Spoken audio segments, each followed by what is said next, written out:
আসসালামু আলাইকুম। ওয়ালাইকুম আসসালাম। আমি আপনাকে একটা প্রশ্ন জিজ্ঞেস করতে চাই। আমি কি জিজ্ঞেস করব? জি, করেন। আচ্ছা, আপনি বলেন তো কোন নামাজে মানে সেজদা দিতে হয় না, রুকু সেজদা কিছু দিতে হয় না?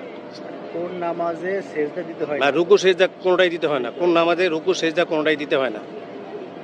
নামাজে রুকু সেজদা কোনটা দিতে হয় না, না? এটা হইতেছে আপনার জানাজার নামাজ। সম্পূর্ণ সঠিক উত্তর। আপনাকে অসংখ্য ধন্যবাদ। আপনার নাম? আমার নাম মোহাম্মদ আবুল বাশার। আবুল বাশার ভাই, অসংখ্য ধন্যবাদ। আসলে আমরা মুসলমান হিসাবে আমাদের অনেক কিছু জানতে হবে। এমন কিছু আছে যেটা আপনি জানেন আমি জানি না, এবং এমন কিছু আছে আমি জানি আপনি জানেন না। একজন আরেকজনের কাছ থেকে আমরা ইসলাম সম্পর্কে পরিপূর্ণভাবে জানতে পারবো। আমাদের ইসলাম সম্পর্কে 1 কোটি ভাগের 1 ভাগও ধারণা নেই। এভাবে আমাদের একজন আরেকজনের কাছ থেকে শিখতে হবে। আসসালামু আলাইকুম। ওয়ালাইকুম আসসালাম।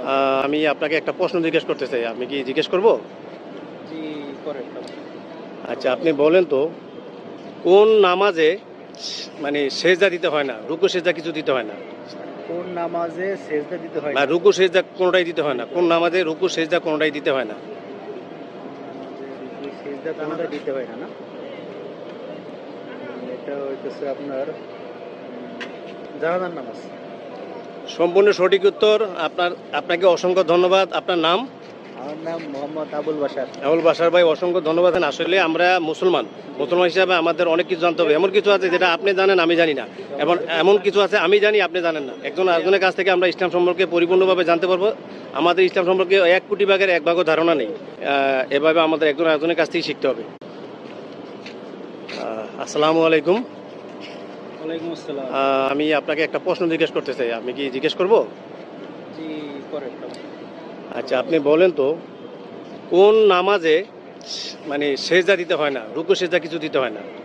কোন নামাজে সেজদা দিতে হয় বা না? রুকু সেজদা কোনটাই দিতে হয় না। কোন নামাজে রুকু সেজদা কোনটাই দিতে হয় না? নামাজে রুকু সেজদা কোনটা দিতে হয় না, না? এটা হইতেছে আপনার জানাজার নামাজ। সম্পূর্ণ সঠিক উত্তর। আপনাকে অসংখ্য ধন্যবাদ। আপনার নাম? আমার নাম মোহাম্মদ আবুল বাশার। আবুল বাশার ভাই, অসংখ্য ধন্যবাদ। আসলে আমরা মুসলমান হিসাবে আমাদের অনেক কিছু জানতে হবে। এমন কিছু আছে যেটা আপনি জানেন আমি জানি না, এবং এমন কিছু আছে আমি জানি আপনি জানেন না। একজন আরেকজনের কাছ থেকে আমরা ইসলাম সম্পর্কে পরিপূর্ণভাবে জানতে পারবো। আমাদের ইসলাম সম্পর্কে 1 কোটি ভাগের 1 ভাগও ধারণা নেই। এভাবে আমাদের একজন আরেকজনের কাছ থেকে শিখতে হবে।